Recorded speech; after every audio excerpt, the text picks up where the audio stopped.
José, Maria, Fernanda, João, vocês estão cansados de serem explorados pelas pessoas? Ou vocês se cansaram de explorar as pessoas? Nossas relações são baseadas em recompensas. Quem você é? Um tomador? Um doador? Ou um compensador? Adam Grant faz uma abordagem revolucionária sobre sucesso, generosidade e influência. Assista ou ainda, se preferir, escute esse videobook que nós preparamos com exclusividade para vocês. Sigam nosso canal, apoie com o seu like. Se faz sentido para você, deixe um comentário e ative as notificações. Você ainda nos encontra no Instagram como @motivactionoficial.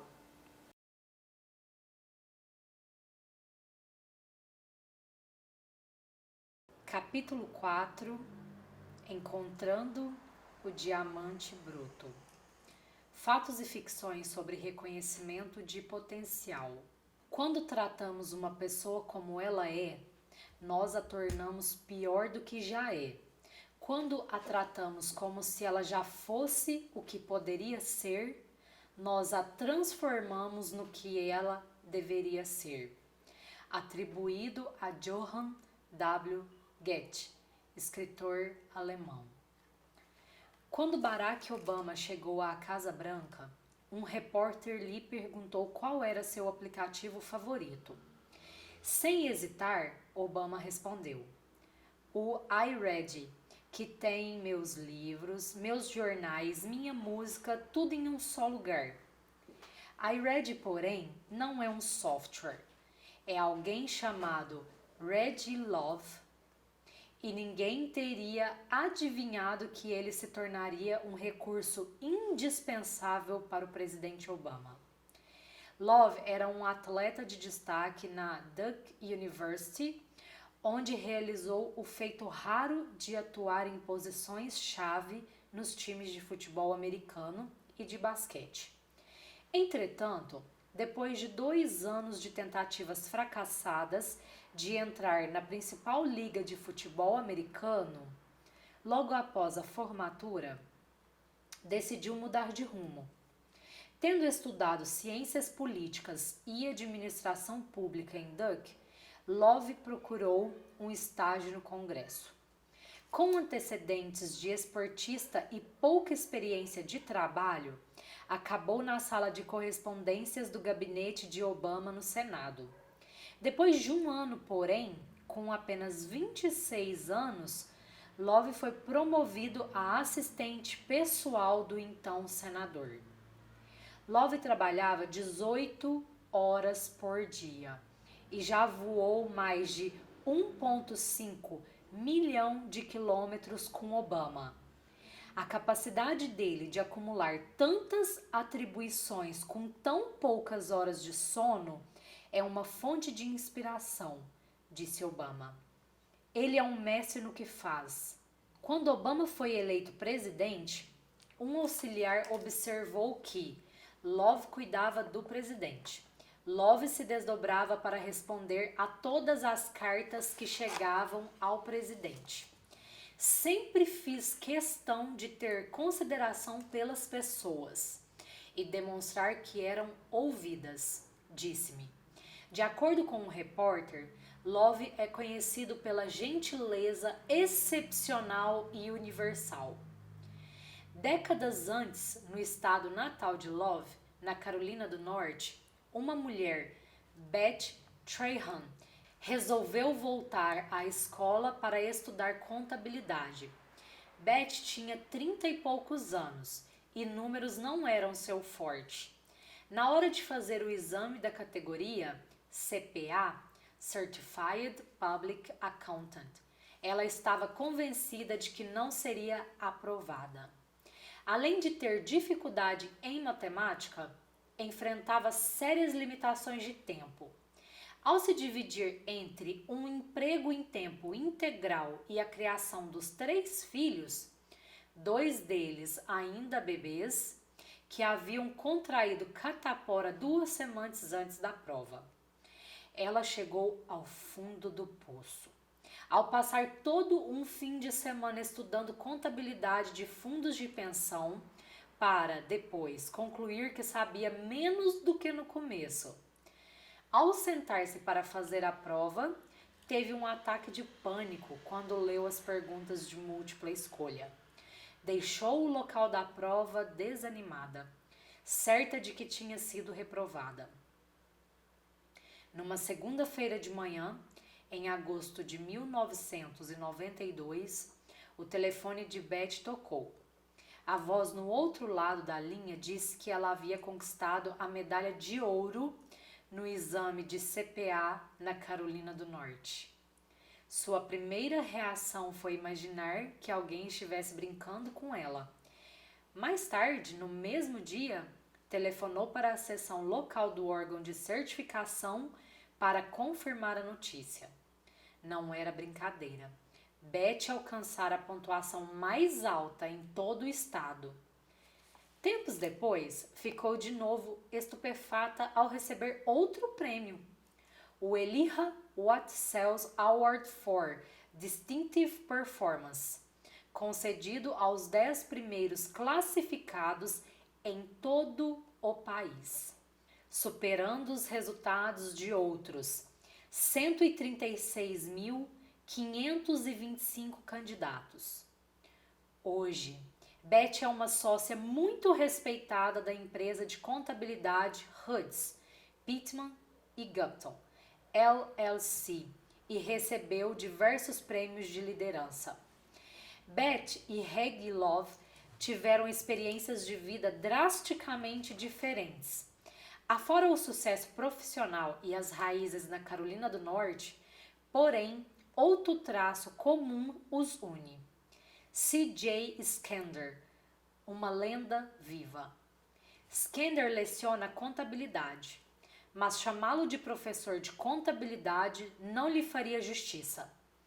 Ele é um personagem sem igual, conhecido pelas gravatas borboletas e pela capacidade de memorizar trechos de milhares de músicas e filmes.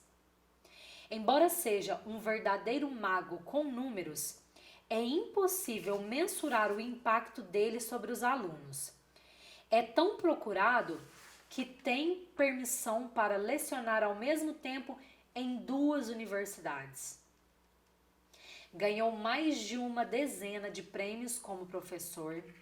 Ao longo da sua carreira, já deu aulas para mais de 600 turmas e já avaliou mais de 35.000 alunos.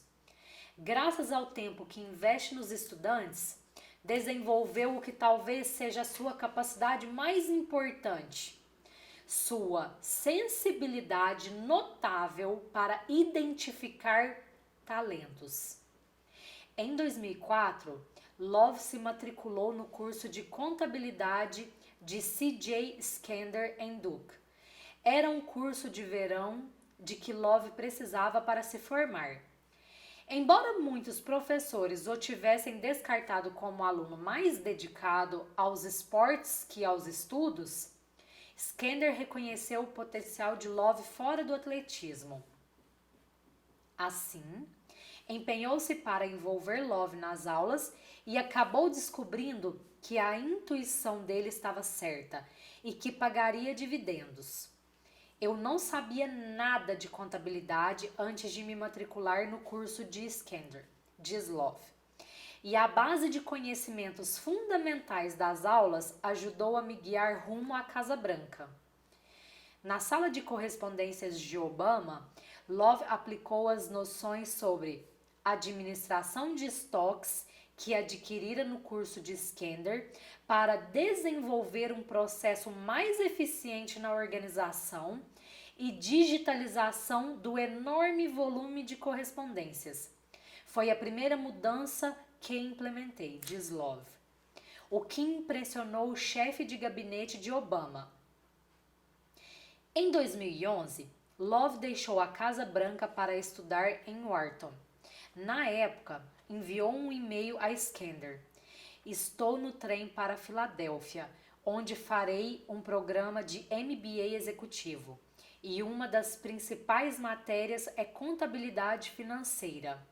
Gostaria de aproveitar para lhe agradecer por acreditar em mim quando cursei sua disciplina. 12 anos antes, pouco depois de Beth fazer o exame da CPA, sem ainda saber dos resultados, ela tinha procurado Skender para avisá-lo de seu desempenho decepcionante.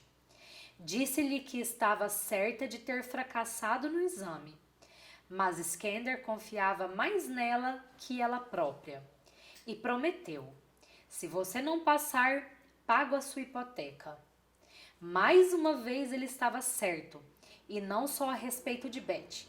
Naquela primavera, os medalhistas de prata e bronze no exame de CPA na Carolina do Norte também tinham sido alunos dele. Seus alunos conquistaram os 3 primeiros lugares entre os 3.396 candidatos que fizeram as provas. Foi a primeira vez na Carolina do Norte que uma faculdade levou todas as medalhas principais e, embora a contabilidade fosse uma área de atuação ainda dominada por homens, os 3 medalhistas de Skender eram mulheres. No total, ao longo dos anos, mais de 40 alunos dele ganharam medalhas no CPA, classificando-se nos 3 primeiros lugares no estado. Ele também demonstrou um dom para identificar futuros professores. Mais de 3 dúzias de alunos seguiram seus passos e foram dar aula em universidades. Como será que ele identifica talentos? Talvez pareça pura intuição, mas a capacidade de Skender de reconhecer potenciais tem uma rigorosa base científica. Identificar e cultivar talentos são habilidades essenciais em praticamente todos os setores de atividade. Identificar e cultivar talentos são habilidades essenciais em praticamente todos os setores de atividade. É difícil superestimar a importância de se cercar de estrelas. Da mesma forma que no networking e na colaboração, quando se trata de descobrir potencial, os estilos de reciprocidade moldam nossas abordagens e eficácia. Neste capítulo, mostrarei como os doadores alcançam o sucesso reconhecendo o potencial de outras pessoas.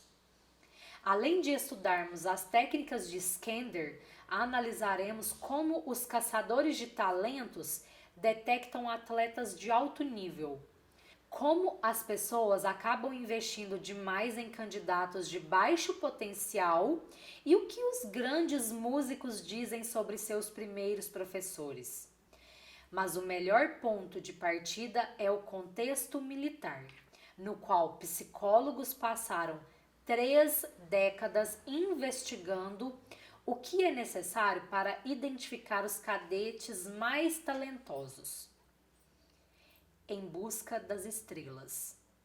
No começo da década de 1980, um psicólogo chamado Dov Eden publicou o primeiro de uma série de resultados extraordinários.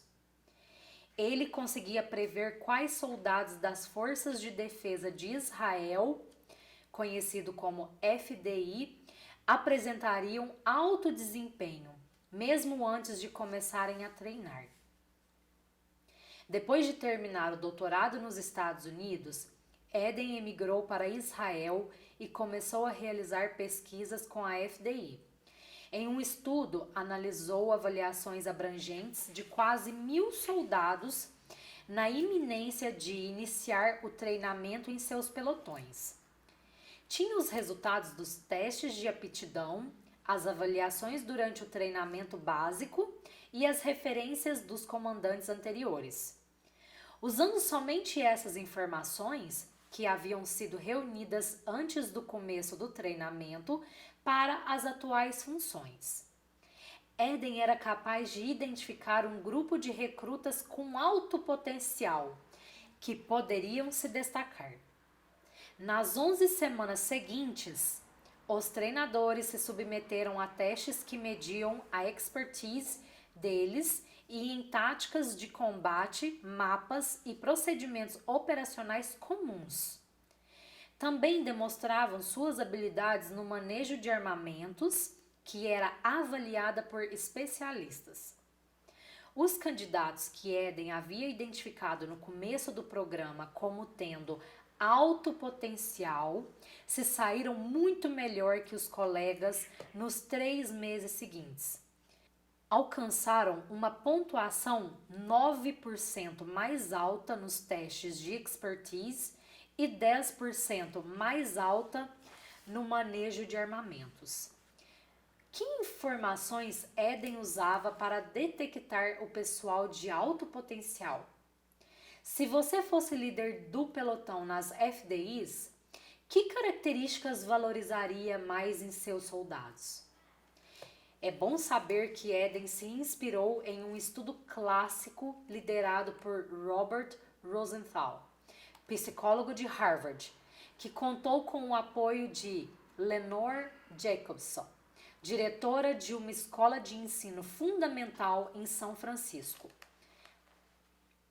Alunos de 18 turmas, do jardim de infância até o 5º ano, fizeram testes de capacidade cognitiva, que mediam objetivamente suas habilidades verbal e lógica, consideradas fundamentais para o aprendizado e para a solução de problemas. Rosenthal e Lenore apresentaram os resultados dos testes aos professores. Aproximadamente 20% dos alunos tinham demonstrado potencial para uma arrancada intelectual. Mesmo que talvez não se destacassem no momento, os resultados dos testes sugeriram que esses estudantes demonstrariam ganhos intelectuais extraordinários. No decurso do ano letivo, os resultados dos testes sugeriram que esses estudantes demonstrariam ganhos intelectuais extraordinários no decurso do ano letivo. O teste de Harvard foi revelador. Quando os alunos fizeram o teste de capacidade cognitiva 1 ano depois, constatou-se que aqueles com maior potencial tinham melhorado mais que o restante, ou seja, avançaram em média 12 pontos de QI, em comparação com ganhos médios de apenas 8 pontos para os colegas. Superaram os pares em mais ou menos 15 pontos de QI no primeiro ano e 10 pontos de QI no segundo. 2 anos depois, continuaram à frente dos demais. O teste de inteligência de fato conseguira identificar alunos de alto potencial. Com efeito, aqueles com maior potencial no início se tornaram mais inteligentes, com mais rapidez que os colegas. Com base nesses resultados, a inteligência parecia ser um forte concorrente entre os principais fatores diferenciadores de alunos de alto potencial. Mas não era, pelo menos no começo. Por que não? Os alunos rotulados como tendo maior potencial não alcançaram a pontuação mais alta nos testes de inteligência. Não há como saber, pois Rosenthal os escolheu ao acaso. O estudo se destinava a descobrir o que acontecia com os alunos quando os professores acreditavam que eles tinham alto potencial. Rosenthal selecionou aleatoriamente 20% dos alunos em cada classe a serem considerados com maior potencial, enquanto os demais 80% eram o grupo de controle. Os escolhidos não eram mais inteligentes que os colegas, a diferença estava na cabeça do professor. Os escolhidos, porém, de fato ficaram mais inteligentes que os colegas em capacidade verbal e lógica. Alguns alunos rotulados aleatoriamente como promissores conseguiram mais de 50% de ganhos de inteligência em um único ano. Suas vantagens em capacidade se mantiveram quando fizeram testes de inteligência no fim do ano, aplicados por outros examinadores que não sabiam da realização do experimento, muito menos que os alunos haviam sido identificados como promissores. E os alunos rotulados como tais continuaram a apresentar ganhos depois de 2 anos, mesmo tendo novos professores que não sabiam quais alunos haviam sido considerados especiais. Por quê? As crenças dos professores criavam profecias autorrealizáveis. Quando acreditavam que os alunos eram promissores, os professores criavam altas expectativas de sucesso. Em consequência, adotavam comportamentos mais apoiadores que reforçavam a confiança dos alunos e aceleravam o aprendizado e o desenvolvimento. Os professores se comunicavam mais calorosamente com eles, atribuíam-lhes tarefas mais desafiadoras, lhes faziam perguntas com mais frequência e lhes ofereciam mais feedback. Muitos experimentos replicaram esses efeitos, demonstrando que as expectativas dos professores são especialmente importantes para melhorar as notas e as pontuações nos testes de inteligência dos alunos com baixo desempenho e de membros de grupos minoritários estigmatizados. Em uma análise abrangente das evidências, os psicólogos Lee Justin e Kent Harber concluíram: as profecias autorrealizáveis nas salas de aula são reais. Todos sabemos, porém, que as crianças são impressionáveis nas primeiras fases do desenvolvimento intelectual. Quando Dov Eden começou suas pesquisas nas FDI, ele queria saber se esses tipos de profecias autorrealizáveis também se manifestariam em adultos plenamente formados. Nessas condições, disse a alguns líderes de pelotão que havia analisado os resultados dos testes de aptidão, as avaliações durante o treinamento básico e as referências dos comandantes anteriores, concluindo: em média, o potencial de comando de seus recrutas é consideravelmente superior ao nível habitual. Portanto, você pode esperar realizações extraordinárias dos membros de seu grupo. Como no estudo da escola de ensino fundamental, Eden havia selecionado ao acaso esses recrutas de alto potencial.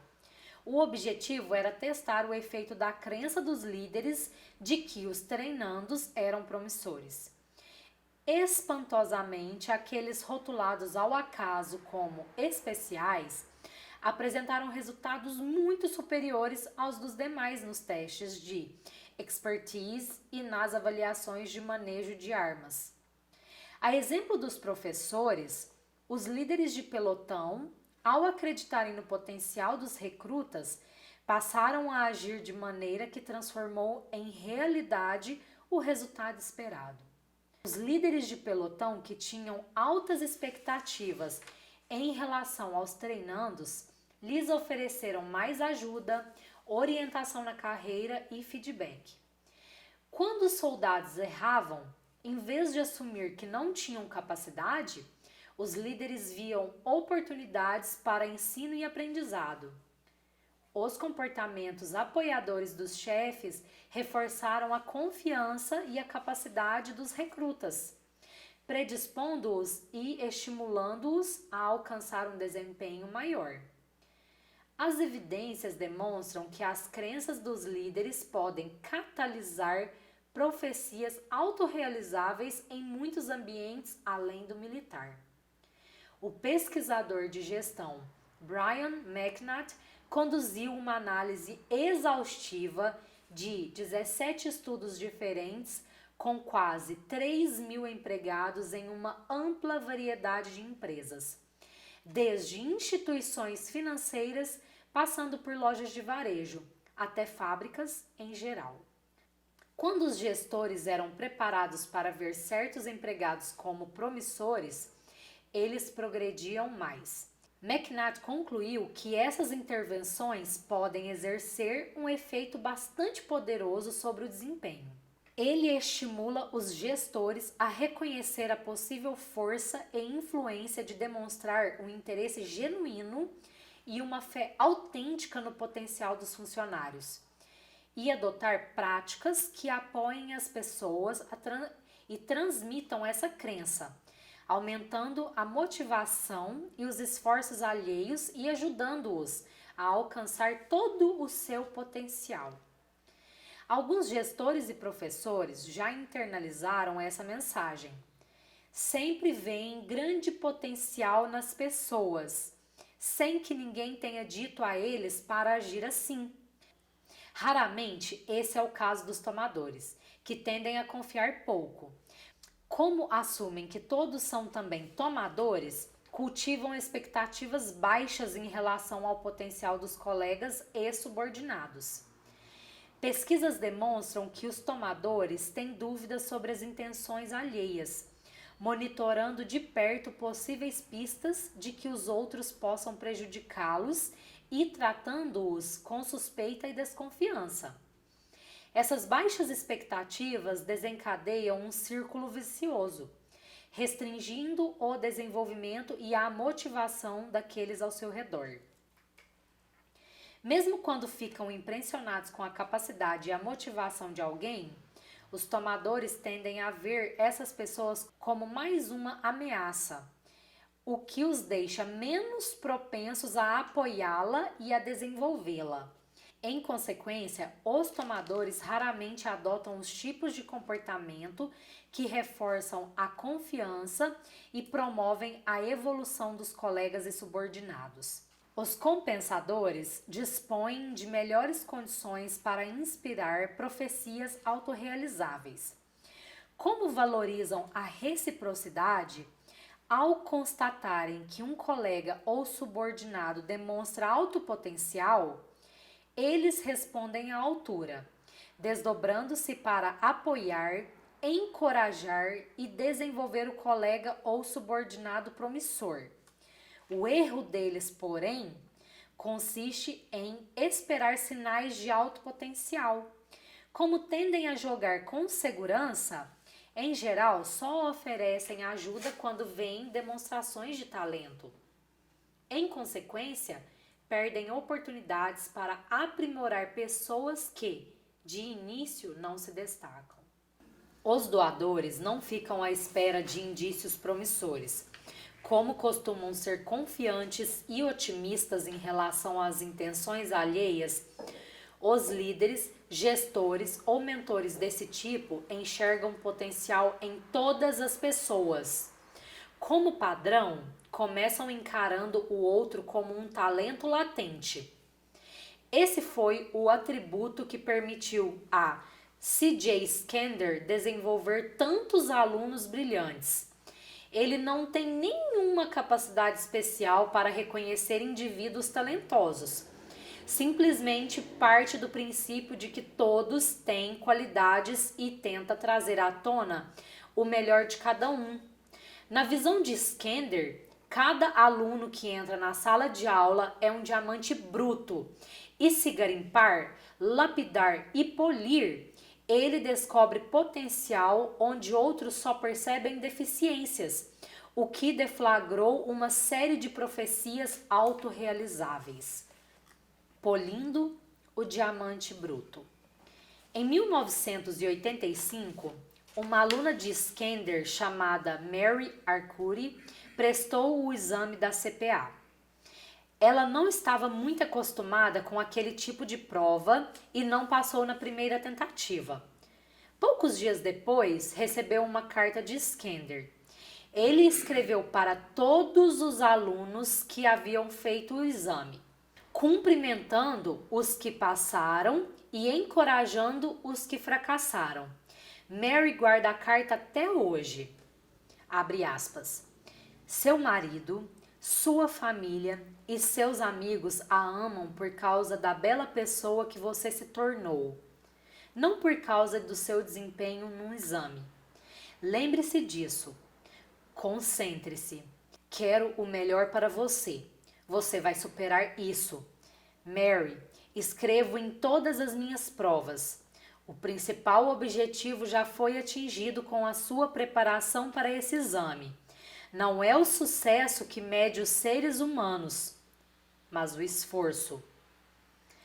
Estudos demonstram que os contadores tendem mais a atingir seu potencial quando recebem o tipo de estímulo oferecido por Skander. Vários anos atrás, 72 novos auditores foram admitidos pelas 4 maiores empresas de contabilidade dos Estados Unidos.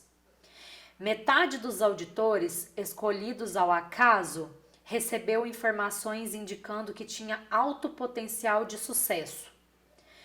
O estudo foi liderado por pesquisador Brian McNutt, que tem doutorado, 2 pós-graduações em contabilidade e certificação como CPA, além de 5 anos de experiência como contador e auditor.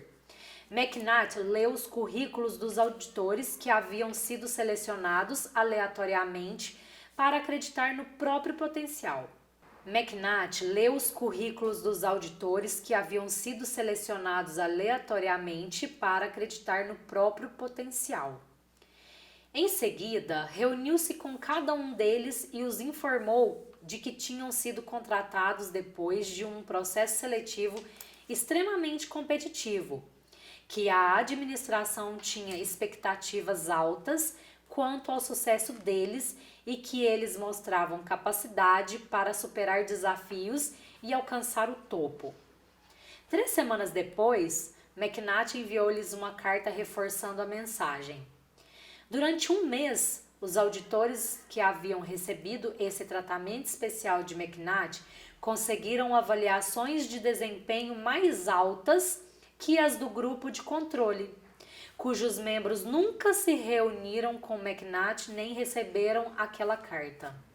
Esse foi o efeito que a carta de Skander produziu sobre Mary. O professor a estimulou a acreditar no próprio potencial e a ter expectativas altas em relação ao próprio sucesso. Ele via e ainda vê o melhor nos alunos, diz Mary.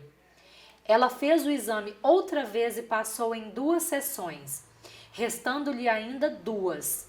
Ao longo do percurso, Skander continuou a encorajá-la. Ele não me deixava relaxar, sempre me procurava para verificar o meu progresso. Por fim, ela passou na última sessão e conquistou a certificação como CPA em 1987. 2 anos depois de começar a fazer o exame para as 4 sessões. Eu sabia quanto ele tinha investido em mim e não o decepcionaria, conta Mary. Hoje, ela é proprietária de 2 concessionárias de automóveis. A formação em contabilidade e o conhecimento de demonstrações financeiras foram muito importantes. No entanto, mais que me transmitir conhecimentos básicos para o meu trabalho, Skander construiu o meu caráter, a minha paixão e a minha determinação. O empenho dele em não deixar que eu desistisse me levou a perceber que, mais importante que passar no exame, era cultivar a perseverança. A abordagem de Skander contrasta com o modelo básico da maioria das empresas no desenvolvimento da liderança. Identificar pessoas de talento e oferecer-lhes a orientação, o apoio e os recursos necessários para crescer e realizar o próprio potencial. A fim de identificar esses futuros líderes, gastam-se bilhões de dólares todos os anos, estimando e avaliando as qualidades desejadas. Apesar da popularidade do modelo, os doadores sabem que ele está fadado ao fracasso sob um aspecto. A busca do talento talvez seja o ponto de partida errado. Durante muitos anos, os psicólogos acreditavam que, em qualquer campo de atuação, o sucesso depende primeiro do talento e depois da motivação. Para preparar atletas e músicos de alto nível, os especialistas primeiro procuravam pessoas com as habilidades brutas certas e, depois, tentavam motivá-las. Se você quisesse encontrar alguém capaz de jogar basquete como Michael Jordan ou tocar piano como Beethoven, nada mais natural que começasse por uma seleção de candidatos com o potencial dos dois mestres. Nos últimos anos, porém, os psicólogos passaram a acreditar que esse método talvez não seja o mais eficaz. Na década de 1960, um psicólogo pioneiro chamado Raymond Cattell lançou uma nova teoria sobre a formação da inteligência, segundo a qual o interesse é o fator que induz as pessoas a investir tempo e energia em determinadas habilidades e conhecimentos. Hoje, dispomos de evidências contundentes de que o interesse precede o desenvolvimento do talento, pois é a motivação daí decorrente que leva as pessoas a se tornarem talentosas. Na década de 80, o psicólogo Benjamin Bloom liderou um estudo de referência com músicos, cientistas e atletas de alto nível. Sua equipe entrevistou 21 pianistas que foram finalistas em grandes competições internacionais. Quando os pesquisadores começaram a investigar as primeiras experiências dos eminentes pianistas com a música, constataram a falta inesperada de talento inato. O estudo mostrou que, de início, quase todos os pianistas estrelas pareciam especiais apenas quando comparados a crianças na família ou no bairro. Quando eles não se destacavam em âmbito local, regional nem nacional e não ganharam muito das primeiras competições. Quando a equipe de Bloom entrevistou os pianistas brilhantes e seus pais, deparou com outra surpresa.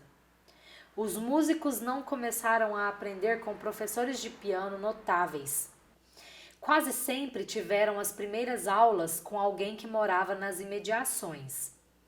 Em O Código de Talento, Daniel Cole escreve: sob a perspectiva científica, era como se os pesquisadores tivessem identificado a linhagem dos mais belos cisnes do mundo em um bando de galinhas de fundo de quintal.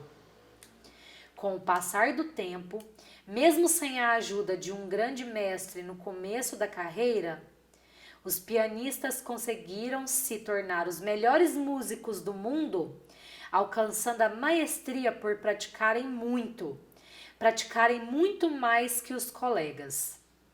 Como Malcolm Gladwell nos mostrou em Fora de Série, Outliers, uma pesquisa liderada pelo psicólogo Anders Ericsson revela que a conquista da excelência em qualquer atividade exige 10.000 horas de prática deliberada. Mas o que motivaria as pessoas a praticar tanto? É aqui que os doadores entram em cena. Quando os pianistas e os pais se referiam aos primeiros professores de piano, sempre enfatizavam um aspecto. Os professores eram atenciosos, gentis e pacientes. Os pianistas gostavam das aulas de piano porque os primeiros professores tornavam a música divertida e interessante. As crianças tiveram experiências muito positivas com as lições iniciais. Passaram a se relacionar fora de casa com outros adultos que se mostravam calorosos, solidários e amorosos, explica a equipe de Bloom. Os pianistas premiados tiveram seu interesse inicial pela música estimulado porque os professores eram doadores. Ao procurarem maneiras de tornar as aulas de piano agradáveis, eles atuaram como catalisadores da prática intensa necessária para adquirir expertise. Explorar possibilidades e participar de uma ampla variedade de atividades musicais assumiram precedência, em relação a outros fatores como certo ou errado e bom ou ruim. O mesmo padrão emergiu entre tenistas de alto nível. Ao entrevistar 18 tenistas americanos que já haviam sido incluídos entre os 10 melhores do mundo, a equipe de Bloom constatou que, embora os primeiros treinadores deles não fossem excepcionais, eram muito bons com crianças pequenas. Eles ofereceram a motivação para que as crianças se interessassem pelo tênis e dedicassem mais tempo à prática. Ao desempenharem papéis de líderes e mentores ou coaches, os doadores resistem à tentação de procurar primeiro talento. Ao reconhecerem que todos têm capacidade de alcançar a excelência, os doadores concentram a atenção na motivação.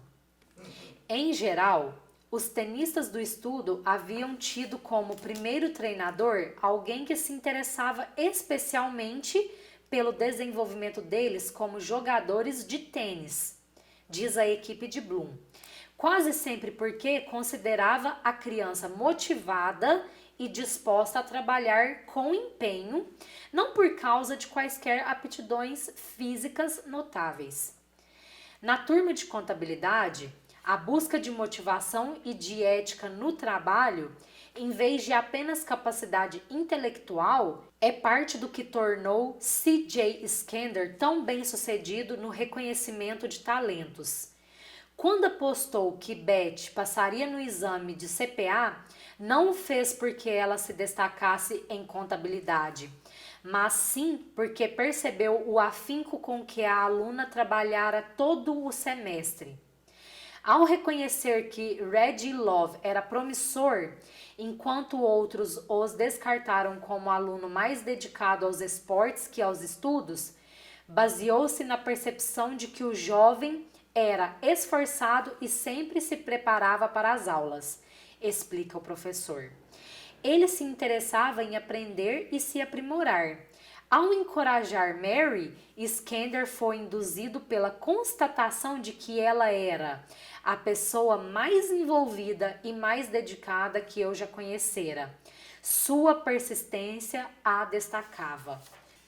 A psicóloga Angela Duckworth chama esse atributo de garra, ter paixão e perseverança para realizar objetivos de longo prazo.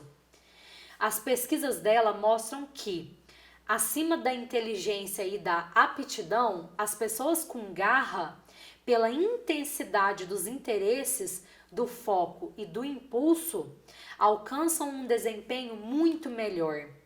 A importância da persistência é enorme, diz o psicólogo Tom Colditz, brigadeiro que chefiou o setor das ciências comportamentais e liderança na Academia Militar dos Estados Unidos durante 12 anos.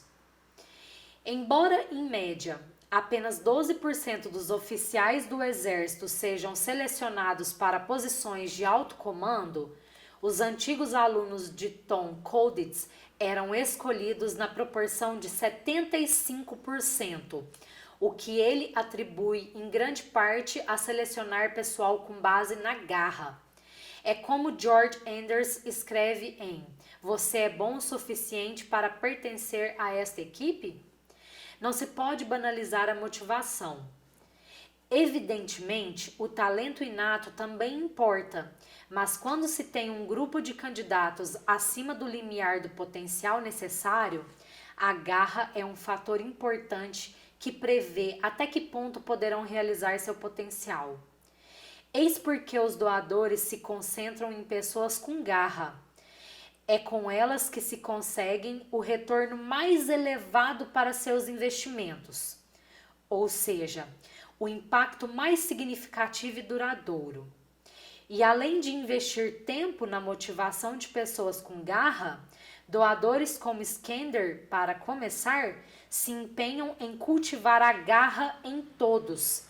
Estabelecer expectativas altas é extremamente importante, diz Skender. É preciso impulsionar as pessoas, levá-las a crescer e inspirá-las a realizar mais do que consideram possível. Ao fazerem meus testes, quero que os considerem os mais difíceis que já viram na vida. Isso as torna melhores aprendizes. Para encorajar o esforço, ele lhes oferece exemplos de provas já aplicadas anteriormente para se familiarizarem e exercitarem com o padrão. Eles precisam investir alto e vale a pena. Forçá-los a trabalhar com mais afinco do que jamais fizeram na vida é bom para eles no longo prazo.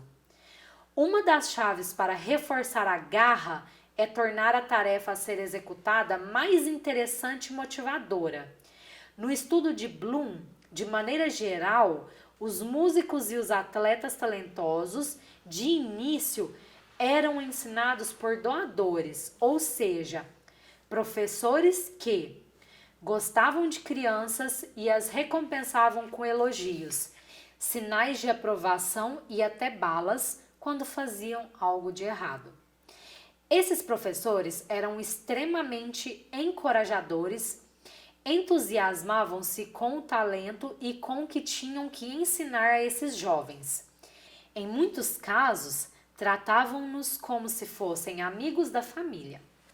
Talvez a principal qualidade desses professores fosse tornar o aprendizado inicial muito mais agradável e gratificante.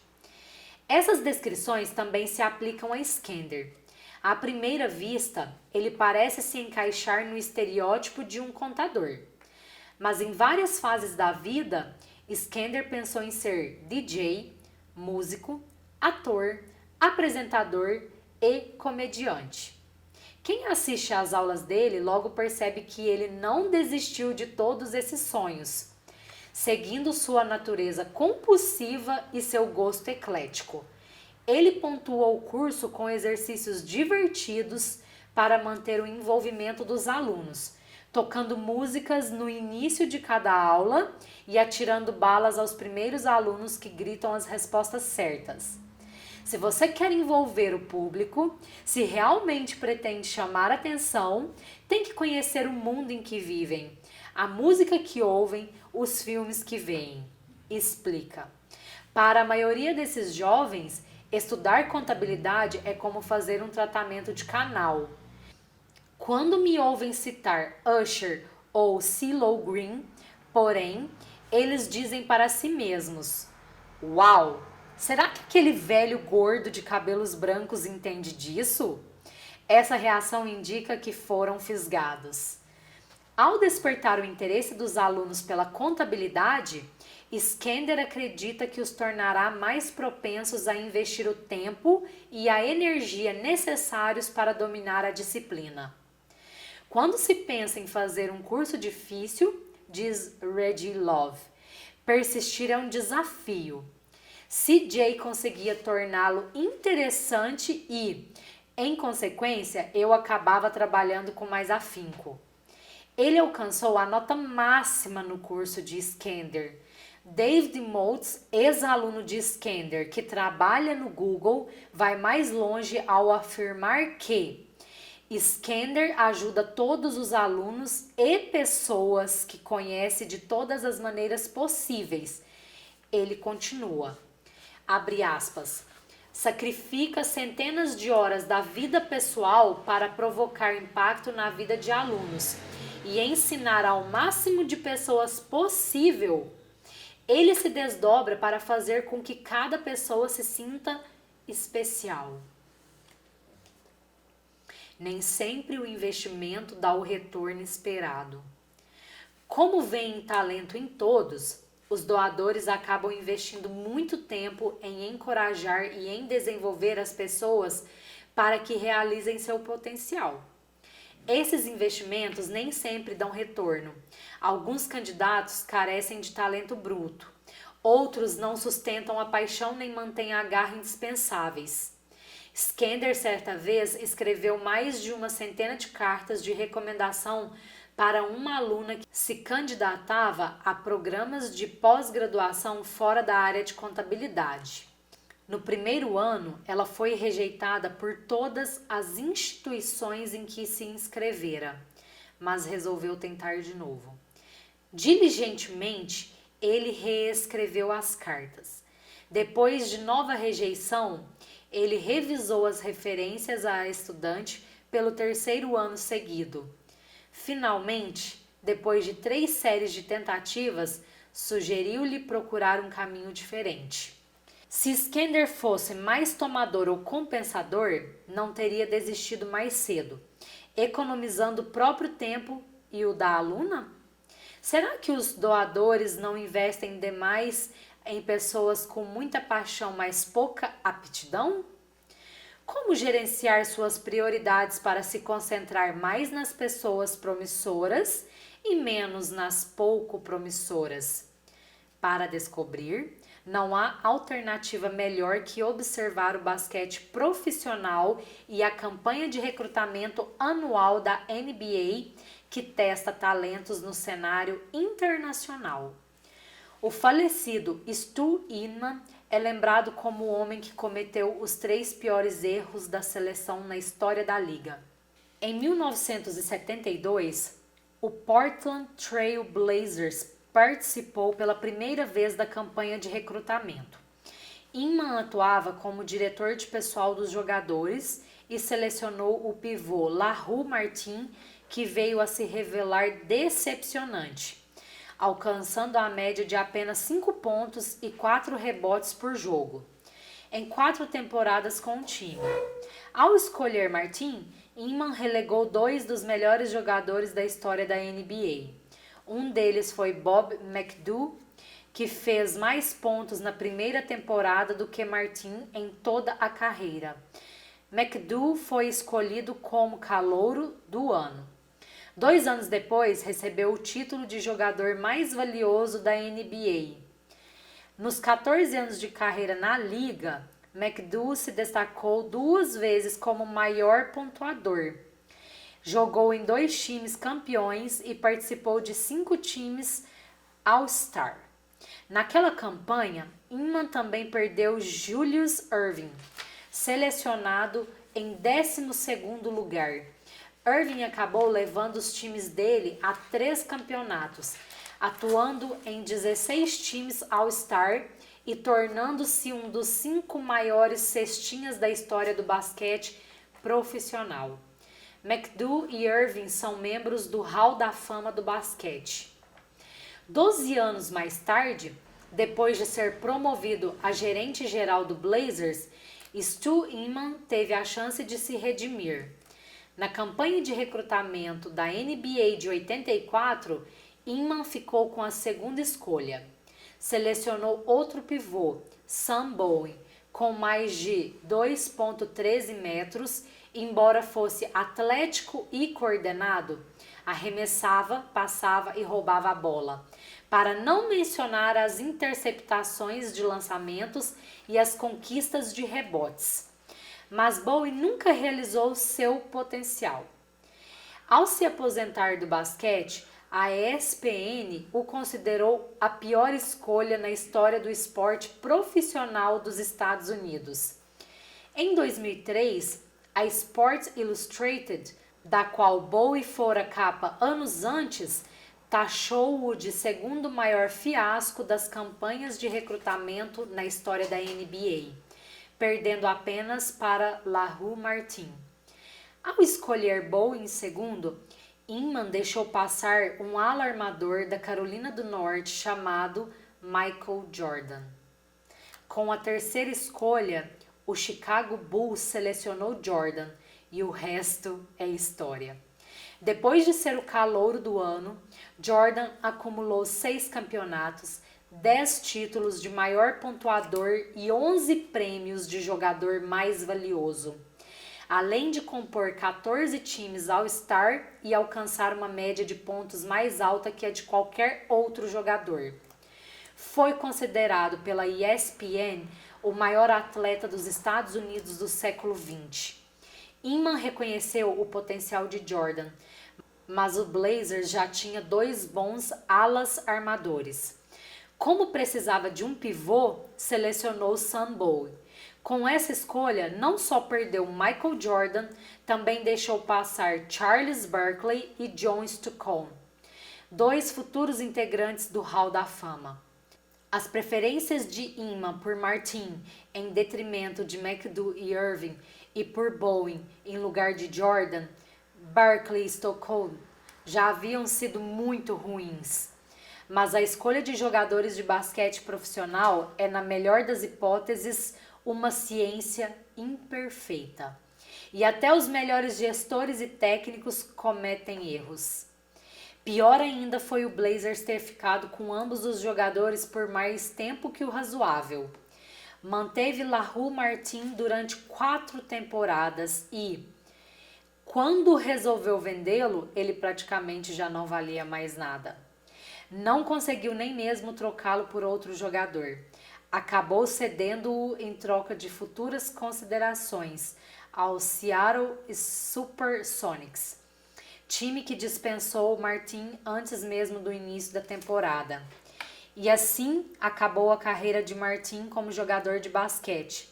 Um desfecho embaraçoso para Inman. Foi uma questão delicada, disse Jack Ramsay, técnico do Blazers no último ano de Martin e hoje analista da ESPN. LaRue não jogava bem. Ele tentou ficar no time quando cheguei, mas não tínhamos lugar para ele. Ele não tinha jogo ofensivo, não era bom no rebote nem na interceptação, apesar da estatura. Carecia de habilidades especiais. O Blazers seguiu uma trajetória semelhante com Sam Bowen.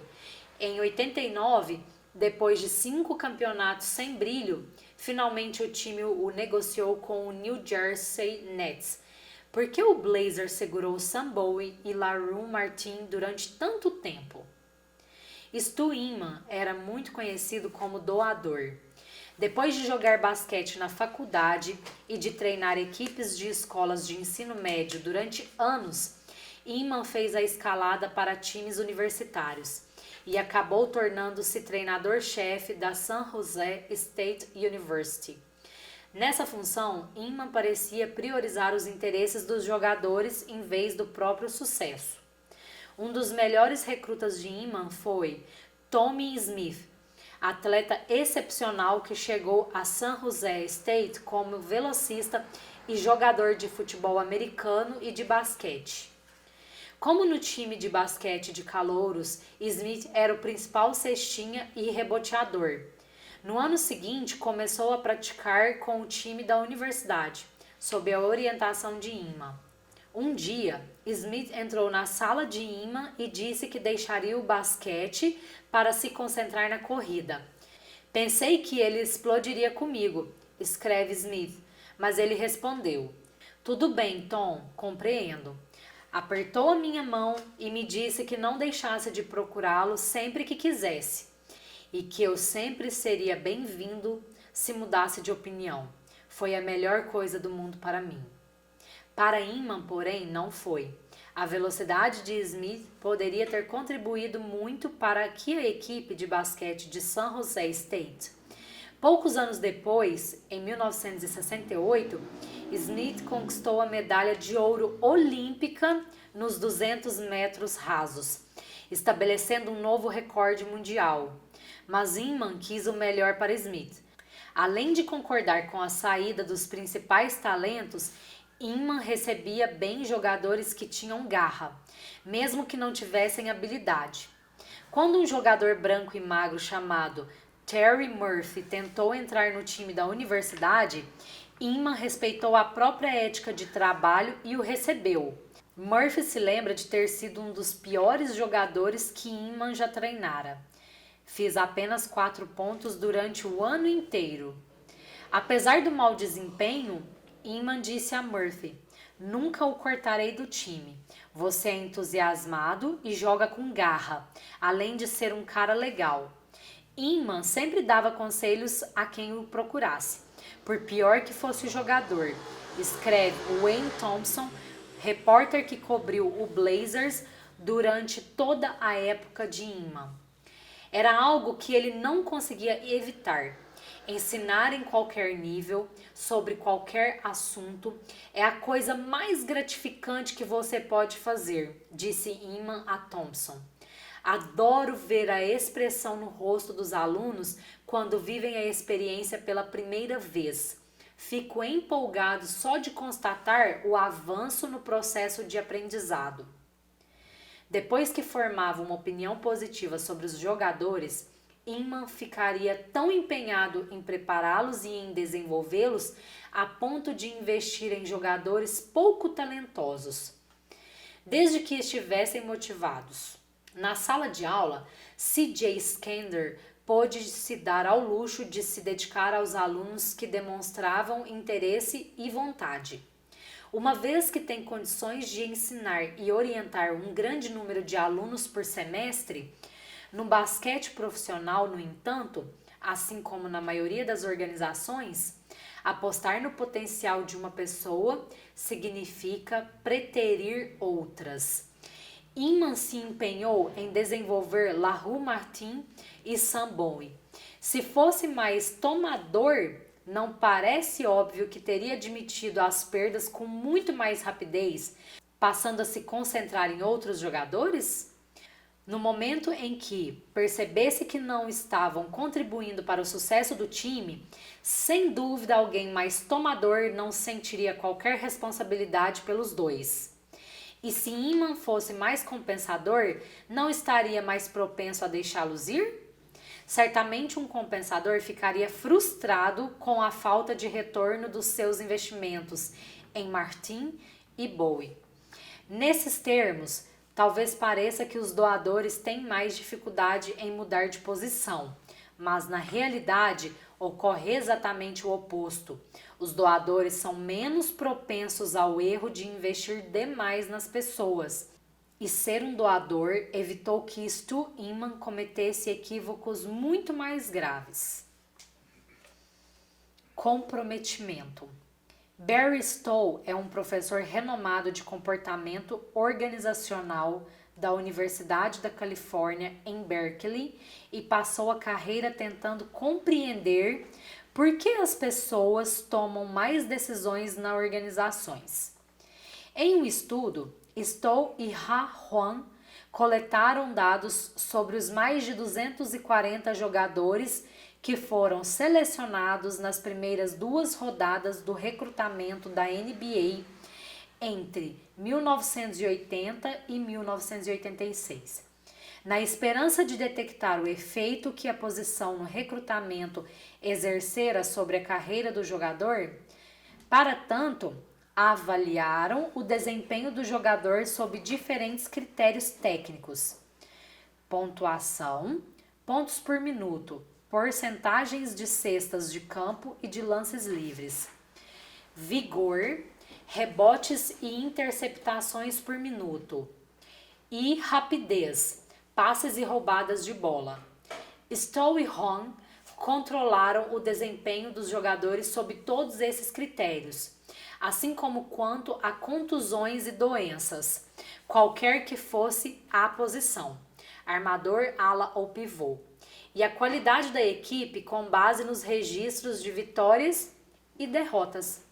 Em seguida, examinaram quanto tempo os jogadores ficavam na quadra e permaneciam nas equipes, para verificar a frequência com que se incidia no erro de investir demais neles só porque tinham sido recrutados nas primeiras rodadas, com expectativas altas.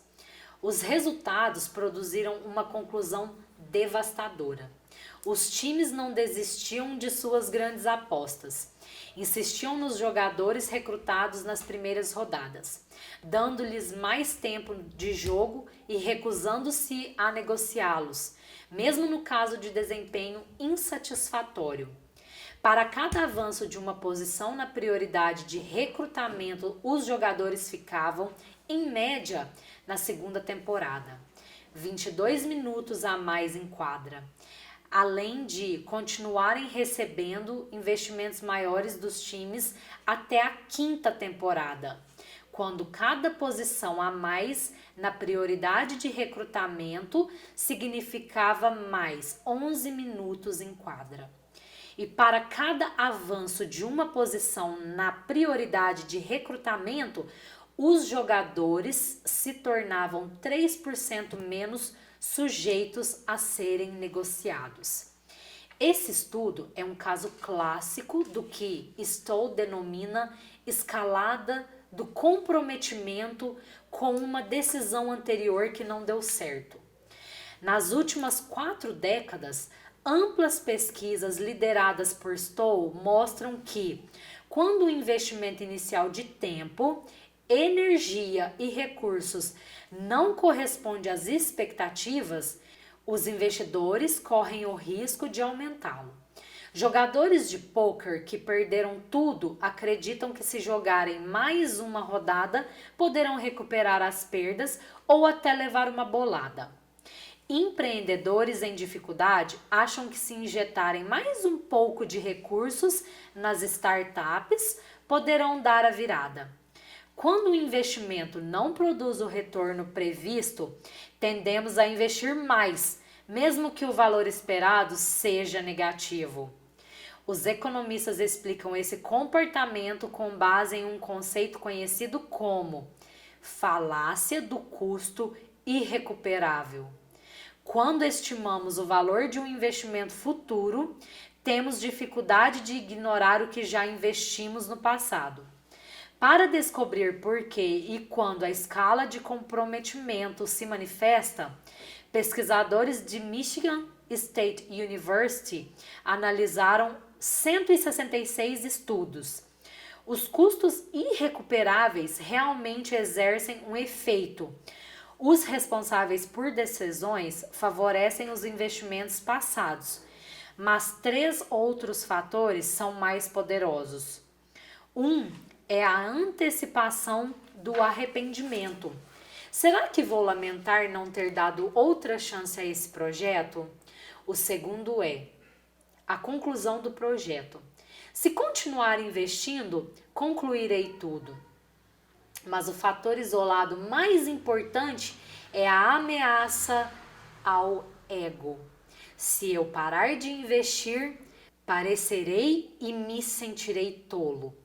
Em resposta à ameaça ao ego, investe-se mais e mais, na esperança de converter o projeto em um sucesso e demonstrar aos outros e a si mesmo que se estava certo desde o começo. Em um estudo liderado por Stoll, quando os clientes de um banco da Califórnia não pagavam os empréstimos, os gerentes que os tinham concedido encontravam dificuldade em desistir da cobrança e contabilizar o prejuízo. Abre aspas. Quem participou mais de perto da concessão do financiamento demonstrava maior dificuldade em reconhecer os riscos do crédito e a probabilidade de inadimplência. Fecha aspas. Escrevem Stoll e seus colegas. Quando quem aprovou o empréstimo problemático deixava o banco, os novos gerentes eram muito mais propensos a registrar o prejuízo.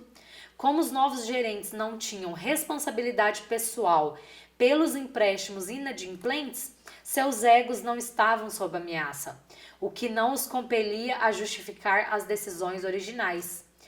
As pesquisas sugerem que, por serem mais suscetíveis à ameaça do ego, os tomadores tornam-se mais vulneráveis que os doadores à escala do comprometimento. Imagine que você dirija uma fabricante de aeronaves e que precise aprovar um investimento de $1 milhão em um novo avião invisível ao radar. Você sabe que o projeto não vem apresentando bons resultados financeiros e que um concorrente já terminou o projeto de um modelo melhor. Os investimentos até agora foram significativos. O projeto está na metade e nele já investiram 5 milhões em 18 meses. Qual é a probabilidade de que você invista mais 1 milhão? Nesse estudo de Henry Moon, da London Business School, antes de tomar a decisão, 360 pessoas preencheram um questionário em que podiam se identificar com declarações de doadores, como, abre aspas, cumpro as promessas, fecha aspas, ou de tomadores, como, abre aspas, tento convencer os outros a executar minhas tarefas, Fecha aspas.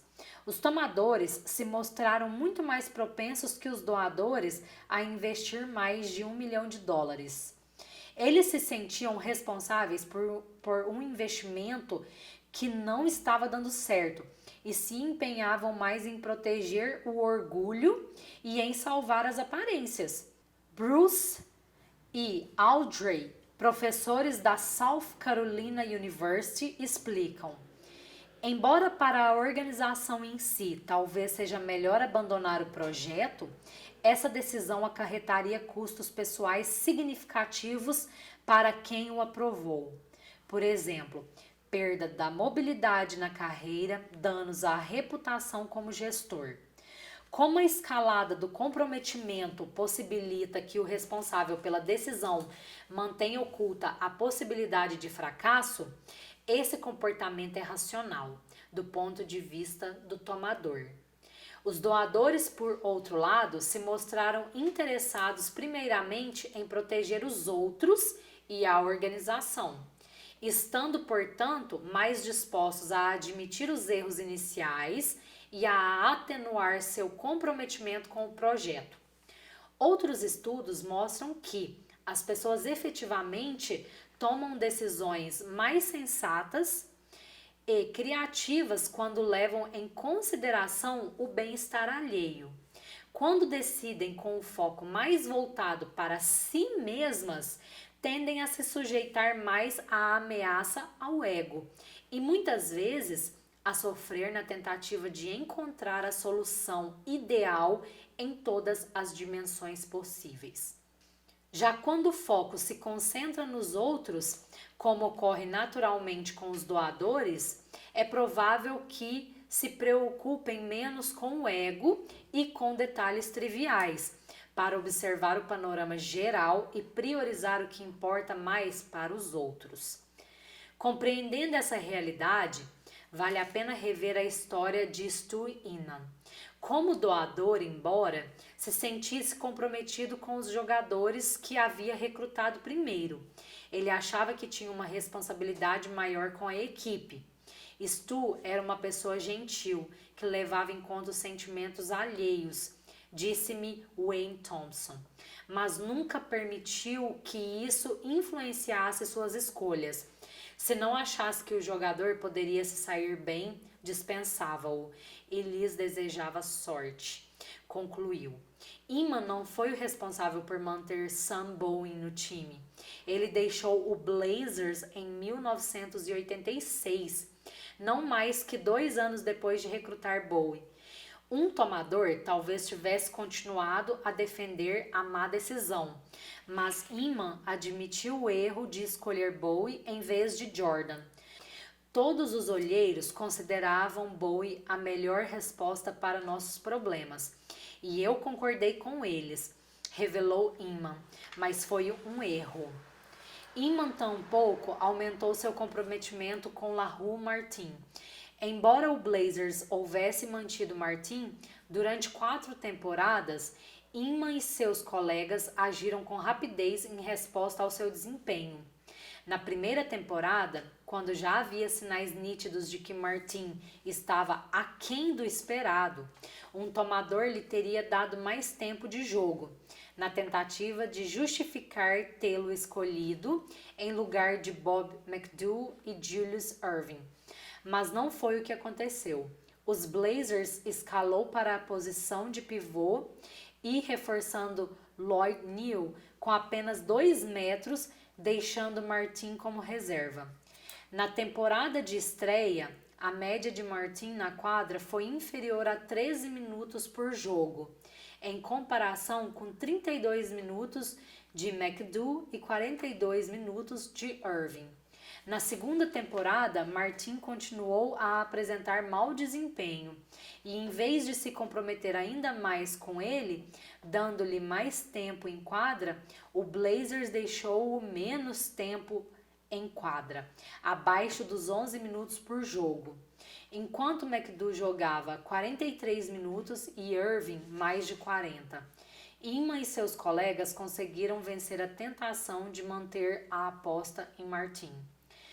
Uma das principais razões de os doadores serem menos vulneráveis que os tomadores à escalada do comprometimento tem a ver com as reações ao que recebem de feedback, como demonstrou a pesquisa de Audrey Koshgard, Bruce e Scott, sobre como doadores e tomadores reagem a informações sobre seu desempenho. Em um estudo, os participantes responderam a uma pesquisa indicando se eram doadores ou tomadores e tomaram decisões para resolver 10 problemas.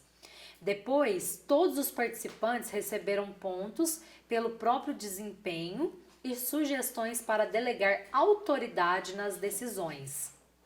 A pontuação do desempenho foi atribuída ao acaso, de maneira que metade dos participantes fossem informados de que seu desempenho situou-se abaixo da média e a outra metade acima da média. Em seguida, todos os participantes tomaram outras 10 decisões. Será que eles aceitaram a sugestão de delegar mais? Ao acreditarem que estavam acima da média, os tomadores acataram a recomendação, delegando com frequência 30% mais alta que antes. Mas, quando supunham que estavam abaixo da média, os tomadores delegaram com frequência apenas 15% maior. Ao se sentirem criticados, os tomadores se mostraram menos dispostos a aceitar a sugestão para aprimoramento, protegendo o orgulho ao se recusarem a aceitar que haviam decidido mal, desconsiderando o feedback negativo. Os doadores, por outro lado, se mostraram mais propensos a aceitar a crítica e seguir a sugestão. Mesmo ao receberem feedback negativo, indicando que estavam abaixo da média, os doadores delegaram com frequência 30% mais alta. Em situações de escalada do comprometimento, os tomadores em geral têm dificuldade em encarar a realidade de que a escolha inicial não deu certo, tendendo a ignorar informações sociais e feedbacks sobre o desempenho que não confirmem a opinião favorável deles a respeito de si mesmos, escrevem Bruce e Audrey. Ao passo que os doadores podem ser mais capazes de aceitar as informações sociais e de agir com base nelas, sem avaliar cuidadosamente as consequências pessoais. Os doadores se concentram mais nas consequências interpessoais e organizacionais de suas decisões, aceitando efeitos negativos sobre o orgulho e sobre a reputação no curto prazo, a fim de fazerem melhores escolhas no longo prazo. Essa receptividade ao feedback negativo ajudou Stu Inman a reconhecer que tinha feito um mau investimento. Inman era admirado em toda a liga por ser aberto a críticas. Muitos técnicos contestavam minhas censuras mais incendiárias, escreve o repórter Steve Dewey, mas elas nunca incomodaram Inman, que era paciente e generoso, e uma das pessoas mais gentis que já passaram pela NBA. Quando LaRue Martin apresentou um desempenho insatisfatório, o técnico do Blazers na época, Jack McCloskey, falou de sua preocupação a Inman. Ele trabalhava com afinco e era um cara muito legal, mas não era habilidoso. Simples assim. Um tomador talvez rejeitasse o feedback negativo, mas Inman ouviu a crítica. Depois da segunda temporada de Martin, em 1974, o Blazers mais uma vez conseguiu a primeira escolha no recrutamento. Tendo atenuado o comprometimento com Martin, precisavam de outro pivô para substituí-lo, e Inman o recrutou. Um jovem da UCLA chamado Bill Walton, Na temporada de estreia, Walton era o pivô que começava a partida, atingindo a média de 33 minutos por jogo, mais ou menos o dobro de Martin como reserva. Esse esquema perdurou por mais um ano, até que Inman dispensou Martin.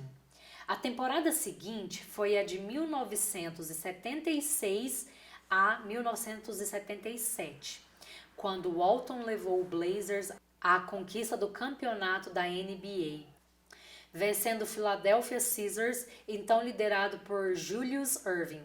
Walton foi o melhor jogador das finais e no ano seguinte da liga. Depois de se aposentar, entrou para o Hall da Fama e foi considerado um dos 50 maiores jogadores da história da NBA. Inman foi o arquiteto do time do campeonato de 1977, a única equipe dos 40 anos de história dos Blazers a conquistar o título. De acordo com Jack Ramsay, que treinou o time vencedor, Inman nunca procurou os refletores e jamais reivindicou créditos pela equipe que montou, identificando preciosidades. Como doador, Inman construiu um time campeão de maneira semelhante à de C.J. Skander, vendo potencial onde ninguém mais via. Inman solicitava um currículo completo de todos os jogadores que lhe despertavam interesse. Escreve Wayne Thompson. Sem dúvida, esse foi o fator que lhe garantiu tanto sucesso no garimpo de diamantes brutos. 3 dos 6 maiores cestinhas do time campeão e 5 dos 9 maiores foram recrutados por Inman, na segunda ou na terceira rodadas. Ele estava muito à frente dos demais na percepção do potencial, observa Steve Dwyn. Stu, na subcultura dos gurus do basquete, situava-se quase no ápice. Era considerado um gênio, afirmou Norm Sonjo, presidente do Mavericks. Em uma crônica sobre o recrutamento de 1984, Philip Bondi escreve que Inman era tão bom, tão respeitado, que outros clubes acompanhavam suas missões como olheiro e ouviam com muita atenção os rumores sobre os jogadores que o interessavam. Na década de 1970, a maioria dos times de basquete se concentrava em talentos físicos observáveis, como velocidade, força, coordenação, agilidade e impulsão. Inman achava que era igualmente importante prestar atenção aos atributos pessoais dos jogadores e passou a avaliar também as características psicológicas. Antes de cada recrutamento, além de analisar as características dos jogadores e de vê-los em ação, Inman queria compreendê-los como pessoas.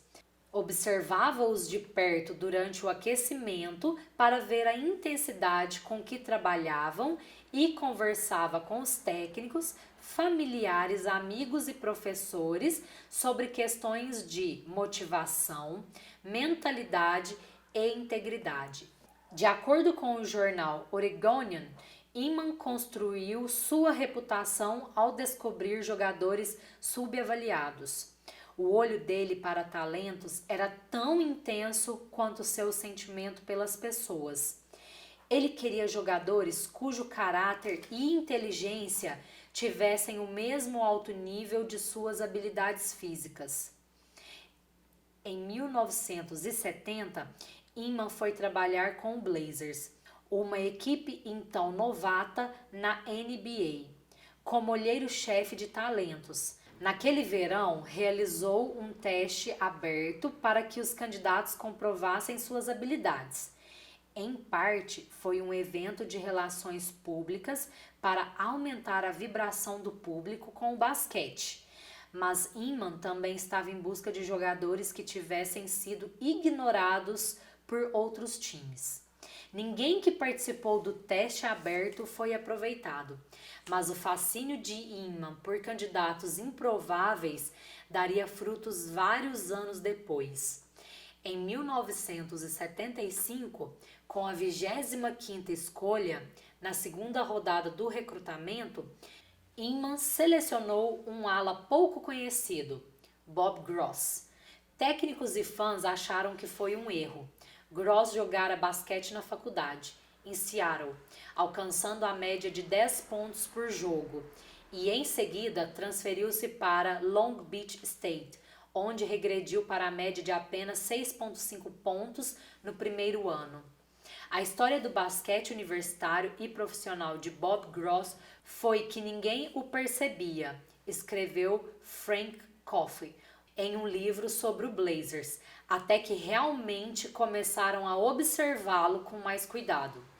Por acaso, Inman assistiu a um jogo entre o Long Beach e a Michigan State, e o interesse dele se aguçou quando Gross saltou para interceptar um arremesso que se converteria facilmente em bandeja. Inman passou a acompanhá-lo com mais atenção e constatou outras demonstrações da ética de trabalho de Gross. Ele mais do que dobrou a média de pontos depois dos primeiros anos, chegando a superar 16 pontos por partida. Inman descobriu uma joia, um jogador de basquete consistente, esforçado e extremamente eficaz, escreveu Coffey. Gross foi elogiado por um dos técnicos da faculdade pela dedicação altruísta ao time. Quando o Blazers chegou à final na terceira temporada da NBA, Gross cumpriu o prometido, ostentando a média de 17 pontos por jogo. No quinto e no sexto jogos, de importância crucial, ele marcou Julius Erving e liderou o Blazers, alcançando 25 e 24 pontos.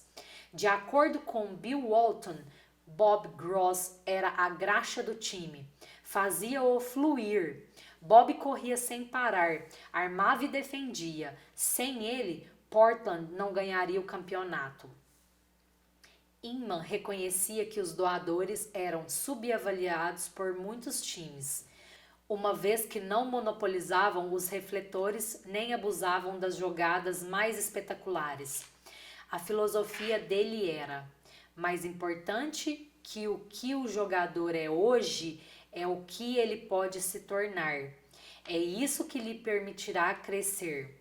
Quando Inman via alguém treinar com garra e jogar como doador, ele o considerava um diamante bruto. De fato, constata-se uma ligação estreita entre garra e doação. Em minha pesquisa, descobri que, por causa da dedicação aos outros, os doadores têm mais disposição para trabalhar com mais afinco durante mais tempo que os tomadores e os compensadores. Mesmo quando a prática já não é agradável, os doadores continuam a se esforçar, em consequência do senso de responsabilidade pelo time. Esse padrão pode ser visto em muitas outras áreas de atuação. Considere a história de Russell Simmons, cofundador do selo de hip hop Def Jam Records, que lançou a carreira de LL Cool J e dos Beastie Boys. Simmons distribuía música de graça já em 1978, muito antes de a música dos selos começarem a fazê-lo. Quando lhes perguntei sobre seu sucesso, ele o atribuiu à descoberta e à promoção de doadores. Os bons doadores são grandes realizadores, melhoram a situação de todos, explica Simmons. Um de seus doadores favoritos é Kevin Liles, que começou a trabalhar de graça como estagiário e subiu os degraus até se tornar presidente da Def Jam. Quando estagiava, Liles era o primeiro a chegar ao trabalho e o último a ir embora. Como diretor de promoções, cuidava de uma região, mas fazia o que podia para desenvolver as outras. Todos passaram a ver Kevin como líder, pois sempre recorriam a ele em busca de orientação. E assim, doou-se até que as pessoas não podiam mais viver sem ele. Na seleção e promoção de talentos, escreve Simons, a qualidade mais importante que alguém pode revelar é a disposição para doar-se. Stu Inman sabia que os doadores com garra estariam dispostos a pôr o bem do time acima dos interesses pessoais, trabalhando arduamente no desempenho de suas atribuições.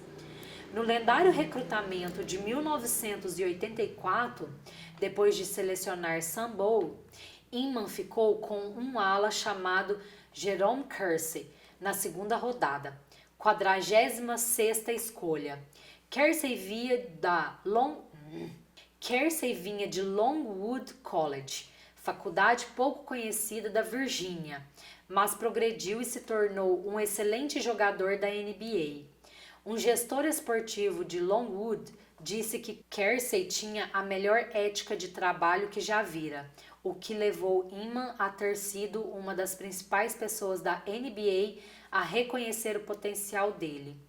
No ano seguinte, em 1985, Inman descobriu outra joia oculta como armador, na 24ª escolha do recrutamento, Terry Porter, doador com muita garra, aclamado pela energia e pelo altruísmo.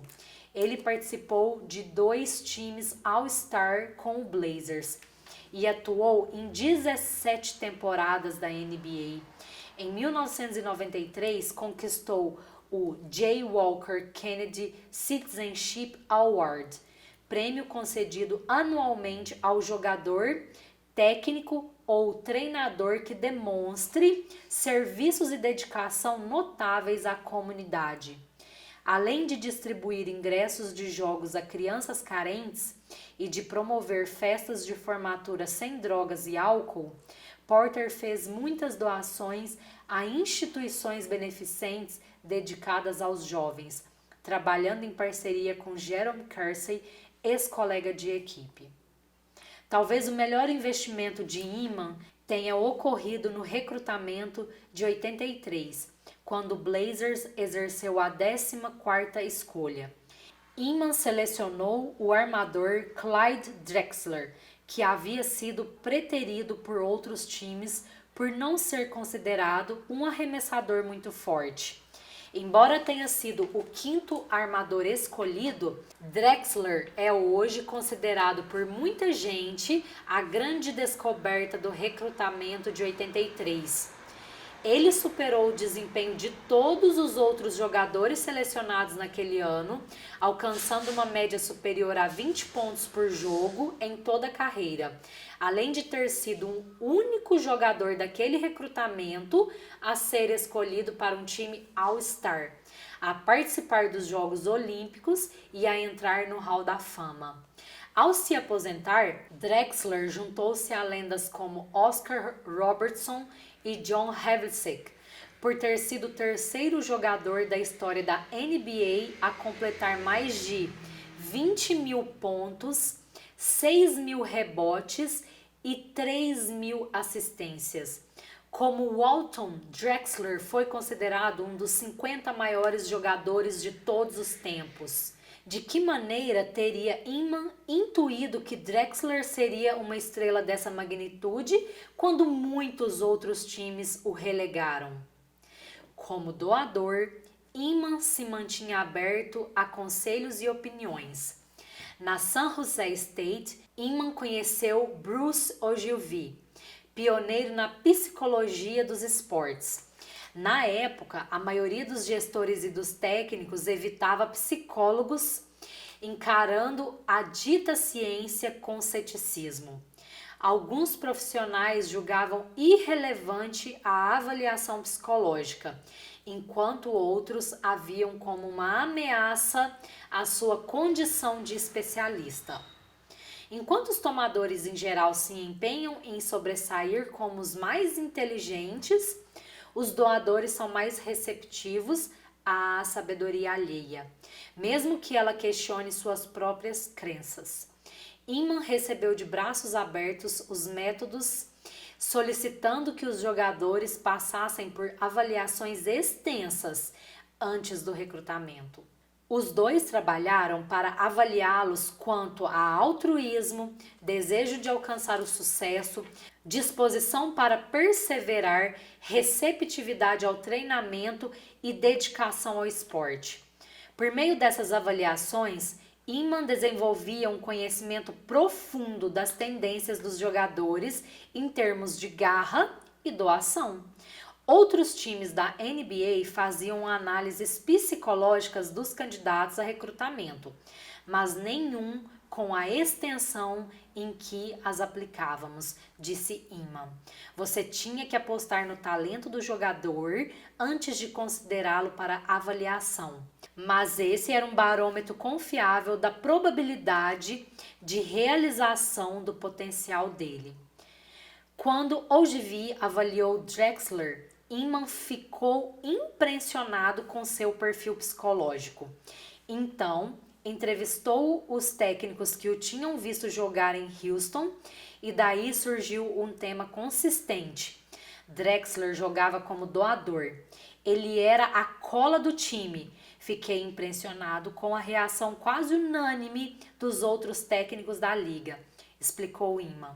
Disseram que ele fazia o necessário para ganhar o jogo. Seu ego nunca interferia na vontade de vencer. Eis o que afirma Buck Buckwalter, que na época era olheiro. Havia alguma relutância dos times, pois ele não era um grande arremessador. Mas Inman e a equipe concluíram que Drexler poderia aprender a arremessar de longe, ou, de alguma maneira, compensar essa deficiência com outros talentos. Inman estava certo. Drexler revelou-se um jogador mais habilidoso do que eu esperava, disse Buckwalter. Mesmo as apostas ruins de Inman nas quadras de basquete davam certo em outros contextos. O homem reconhecia doadores quando os via. LaRue Martin trabalhou na empresa de logística UPS durante 25 anos, mais recentemente como diretor de serviços comunitários em Illinois. Em 2008, recebeu uma carta inesperada do ex-proprietário do Blazers, Larry Weinberg. Você, sem dúvida, é um modelo maravilhoso no trabalho que está fazendo na UPS. Martin jogou basquete com o presidente Obama e, em 2011, foi eleito para o Conselho de Administração da Associação de Jogadores e Ex-Jogadores. Outro caso notável é o de Terry Murphy, o pior jogador de Inman na San Jose State. Depois de tentar aproveitá-lo e concluir que ele não tinha futuro no basquete, Inman estimulou-o a tentar o vôlei. Inman estava absolutamente certo quanto à ética de trabalho dele. Murphy acabou entrando para a seleção americana de vôlei, mas não deixou o basquete totalmente para trás. Em 86, no intuito de levantar o dinheiro para a Special Olympics, organização internacional que apoia atletas portadores de deficiências, promoveu um torneio de basquete de rua em Dallas. Em 1992, o Hoop It Up, como ficou conhecido o torneio, tinha mais de 150 mil jogadores e 1 milhão de fãs. 5 anos depois, já havia 302 eventos em 27 países diferentes, levantando milhões de dólares para a caridade. Talvez o melhor atestado do sucesso de Inman seja o fato de que, embora tenha preterido Michael Jordan como jogador, ele o superou como avaliador de talentos. Na condição de executivo do basquete, Jordan desenvolveu uma reputação que sugere uma abordagem mais de tomador que de doador.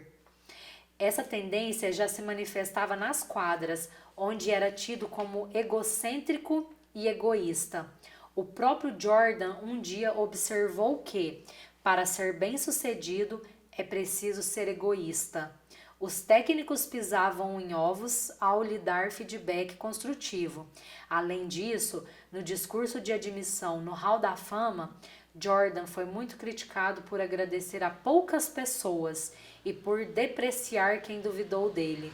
Nos tempos de jogador, defendia com ênfase a distribuição de uma parcela maior da receita dos jogos entre os jogadores. Agora, como proprietário, insiste na destinação de uma parcela maior da receita para os proprietários. Em termos de apostar no talento durante tempo demais, as manobras de Jordan como executivo oferecem um contraste fascinante com as de Iman. Ao se tornar presidente de operações de basquete do Washington Wizards, Jordan aproveitou a primeira escolha no recrutamento em 2001 para selecionar o pivô Kwame Brown, que acabara de sair do ensino médio e tinha talento de sobra, mas aparentemente pouca garra, tanto que nunca nem de longe realizou todo o seu potencial. Mais tarde, ele seria considerado o segundo maior fiasco do recrutamento da NBA da década e uma das 100 piores escolhas na história do esporte. Os dois jogadores escolhidos depois de Brown também eram pivôs, mas se saíram muito melhor. A segunda escolha foi Tyson Chandler, que viria a ser selecionado para a equipe olímpica dos Estados Unidos em 2012. A terceira recaiu sobre Paul Gasol, outro jovem pivô menos de um ano e meio mais velho que Brown. Gasol foi o calouro do ano e, nos 10 anos seguintes, participaria de 4 times All-Star, vencendo 2 campeonatos da NBA. Tanto Gasol quanto Chandler superaram o desempenho de Brown em pontuação, rebote e interceptação. Os resultados decepcionantes de Brown pareceram ameaçar o ego de Jordan. Ao abandonar a aposentadoria para jogar no Wizards ao lado de Brown, Jordan a toda hora censurava e depreciava Brown, cujo mau desempenho prejudicava o time, fazendo com que sua escolha no passado parecesse tola. Na primeira temporada, Brown produziu números desprezíveis, com a média de menos de 5 pontos e de 4 rebotes por jogo. No entanto, na segunda temporada, o tempo de Brown em quadra dobrou. As pessoas talentosas se sentem atraídas por quem se importa com elas. Quando você ajuda alguém a aproveitar uma oportunidade melhor fora do seu time, você perde no curto prazo, mas sem dúvida ganha no longo prazo. Torna-se mais fácil atrair outros talentos, pois todos passam a saber que sua filosofia é ajudar os outros. Jordan foi despedido do Wizards depois daquela temporada, mas não estava em condições de esquecer Brown.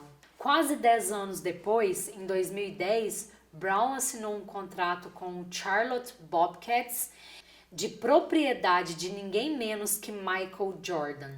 Michael foi parte importante na decisão, revelou o agente de Brown. A essa altura, Brown já jogara 10 temporadas em 4 times diferentes, com média inferior a 7 pontos e 6 rebotes em mais de 500 jogos. Na temporada anterior, ele passava em média apenas 13 minutos em quadra. Quando Brown foi para o Bobcats de Jordan, o tempo de quadra dele dobrou para 26 minutos por jogo.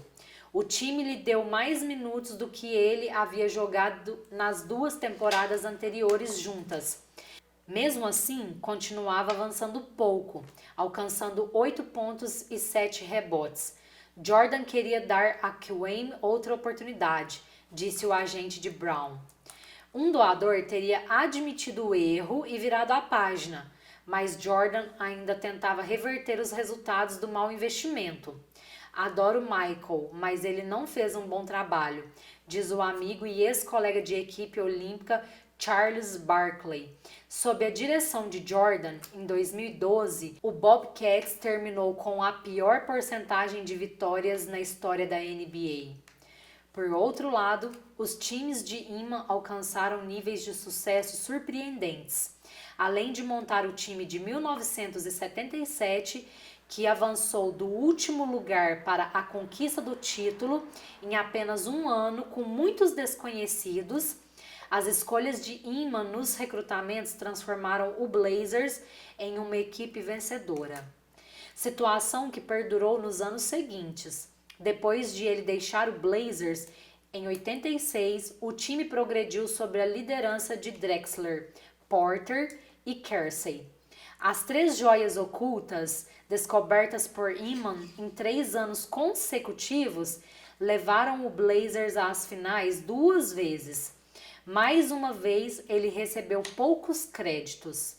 Para o torcedor comum, talvez pareça que Inman foi o fracasso, mas os especialistas em basquete o consideram um dos melhores avaliadores de talentos desse esporte. A experiência de Inman, juntamente com os resultados das pesquisas, revelam que os doadores são excelentes não só no reconhecimento e desenvolvimento de talentos, mas também em partir para outra quando suas apostas não dão certo. Stu Inman passou os últimos 4 anos da vida trabalhando como técnico assistente voluntário no time de basquete da Lake Oswego High School, no Oregon. Ele não os melhorou só como jogadores, disse o técnico-chefe da Lake.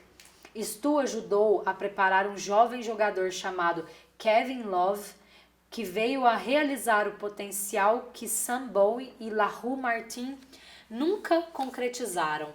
Destacar-se como um jogador alto, que também sabe arremessar. Como pivô, Love jogou na equipe olímpica dos Estados Unidos e em 2 times All-Star nas 4 primeiras temporadas. Foi escolhido como o jogador que mais progrediu na NBA e conquistou o campeonato de arremessos de 3 pontos. Abre aspas. Ao optar por promover grandes talentos, você fará uma das coisas mais altruístas a que alguém pode se dedicar, escreve George Anders. Em um ano qualquer, os imediatistas podem fazer mais dinheiro e conquistar mais reconhecimento, pelo menos no curto prazo, reconhece. Com o passar do tempo, porém, a dinâmica muda.